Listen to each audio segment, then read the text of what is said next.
hata kama walikuibia nyota yako, waliiba maisha yako, waliiba ndoa yako, wakasema kwamba huyu tunamfunga kwa njia hii, hawezi kufanikiwa, hawezi kukaa kwenye ndoa, lakini kwa jina la Yesu Kristo, Bwana anasema unafunguliwa siku ya leo.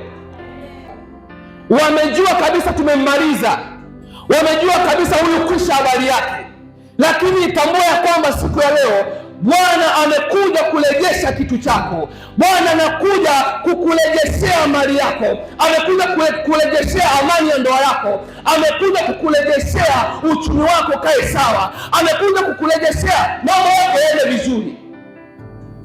Siku ya leo Bwana anakurejeshea furaha yako iliyopotea. Bwana anakurejeshea maisha yako yaliyoibiwa. Bwana anakurejeshea nyota yako iliyoibiwa. Bwana anairejesha katika jina la Yesu Kristo.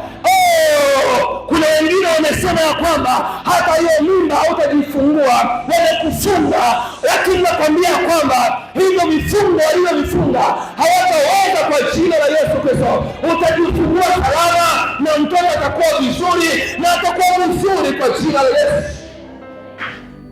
Katika mtaji wako huo ulionao, Bwana anaenda kurejesha, Bwana anaenda kuutia nguvu, unaenda kusonga mbele kwenye biashara hiyo katika jina la Yesu aliye hai. Umekuwa mtu ambaye muda mrefu hujapata mtoto, umekuwa wakati mwingine unasema kwamba mimi sasa kupata mtoto umeshindikana, lakini nakwambia kwamba Yesu aliyemteremkia, Yesu aliyemweza mambo yote, unaenda kupokea kwa jina la Yesu Kristo aliye hai. Umekuwa ni mtu ambaye hauna amani maishani mwako, kwa kila wakati unakaa na huzuni, wakati mwingine unajiuliza hii huzuni inatoka wapi, lakini nakwambia hivi, hiyo ni njama ya Ibilisi, hiyo ni njama ya Shetani. Yesu akufungue siku leo, moyo wako upate amani, moyo wako uwe na ushindi ndani yako. Ndio maana mwanzoni imetangulia kusema kwamba kuna wakati mwingine mwizi anakuja kwa maneno mazuri, anakuja kwa maneno matamu ili kusudi akuharibie.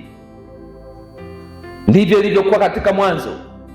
Wazazi wetu akina Adamu pamoja na Eva wakadanganywa. Walipodanganywa wakajikuta wameingia katika hatia, na kwa sababu neno la Mungu ni kweli, akisema kwamba atapiga kweli, na ilitokea. Wakafukuzwa katika Edeni, wakatupwa sehemu nyingine ili kusudi waendelee maisha mengine. Na hili tatizo la Waisraeli kupigwa lilisababishwa na yule mwizi ambaye alikuja kuliiba lile neno ambalo walikuwa wameambiwa na Mungu. Walipigwa tena mara ya pili. Bwana Yesu asifiwe. Ni kwa sababu ya nini? Ni kwa sababu ya makosa ambayo waliyofanya viongozi. Israeli walipomkosea Mungu, ina maana Mungu akawa amewaacha wakapigwa. Kwa sababu gani Biblia inasema hivyo? Tumezungumzia swala la mwizi. Ndani yao viongozi iliingia roho au shetani alikuja akapanda kitu cha tamaa. Wana wa Israeli wakapigwa kwanza.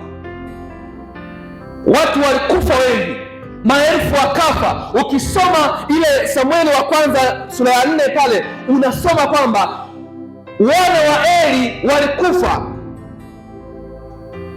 Ikafika hatua aliposikia kwamba huyu Eli kwamba sanduku la Bwana limechukuliwa, alianguka kwa sababu alikuwa mzee, akavunjika shingo. Kwa hiyo utukufu wa Bwana ulipoondoka kwa Waisraeli, ndio maana ilipelekea wakapigwa na adui.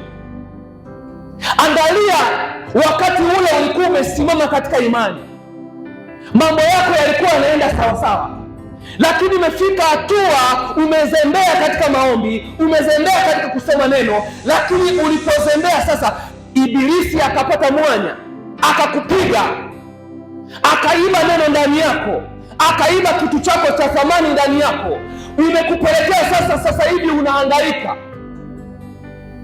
Wakati mwingine unajihami bila silaha, kwa sababu kimeshaondoka, utukufu wa Bwana umeshaondoka ndani yako.